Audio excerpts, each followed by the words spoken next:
ସାଙ୍ଗମାନେ ତୋରି ପାଇଁ ତୋ ପାଇଁ ସିରିଏଲରେ ଆପଣମାନେ ଦେଖିବାକୁ ପାଇବେ ରୋହି ଯେତେବେଳେ ଚିକିକୁ ଡରି ପରିବାର ଆଗରେ ସବୁ ସତ କଥା କହିବାକୁ ଯାଉଥିବ ଠିକ୍ ଏହି ସମୟରେ ଚିକି ବାପା ଅନୁଜ ସେଠାରେ ଆସି ବେହୋସ ଅବସ୍ଥାରେ ପଡ଼ିଯାଆନ୍ତି।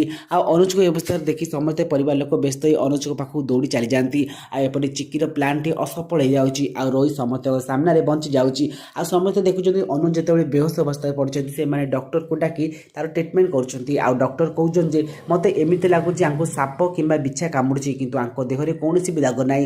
ମୁଁ ଠିକ୍ ମେଡ଼ିସିନ ଦେଇଦେଇଛି ଆଉ କିଛି ସମୟ ଗଲେ ତାଙ୍କ ହୋସ୍ ଫେରିବ ଆଉ ତାପରେ ତାଙ୍କେ କହିବେ।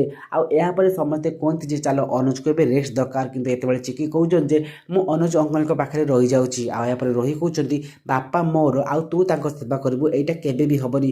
ଆଉ ଏହାପରେ ଚିକି ଯେତେବେଳେ ଅନୁଜଙ୍କ ପାଖରେ ରହିବାକୁ ଜିଦ୍ କରୁଥିବେ ଏ ସମୟରେ ରୋହି ଚିକିକୁ ହାତ ଟାଣି ନେଇଯିବାକୁ ବସିଥିବେ କିନ୍ତୁ ଅନୁଜ ବେହୋସ ଅବସ୍ଥାରେ ମଧ୍ୟ ଚିକିକୁ ହାତକୁ ଟାଣି ରଖିବେ ଯାହାଫଳରେ ଜେଜେବାପା କହିବେ ଯେ ଅନୁଜ ବୋଧେ ଚାହାନ୍ତି ଆଙ୍କ ସେବା ଚିକି ହିଁ କରୁ। ଆଉ ଏହାପରେ ପରିବାର ଲୋକ କିଛି ବି କହୁନାହାନ୍ତି। ତ ଫ୍ରେଣ୍ଡସ୍ ଆପଣମାନଙ୍କୁ କ'ଣ ଲାଗୁଛି କ'ଣ ଅନୁଜ ଆସିଲା ପରେ ଏଥର ଚିକିର କଥା ମାନେ ରୋହିର କଥା ସମସ୍ତଙ୍କ ସାମ୍ନାରେ ପର୍ଦ୍ଦାଫାଶ କରିଦେବ? ଯଦି ହଁ ତାହେଲେ ଆମକୁ ୟେସ୍ ବୋଲି କମେଣ୍ଟ କରନ୍ତୁ।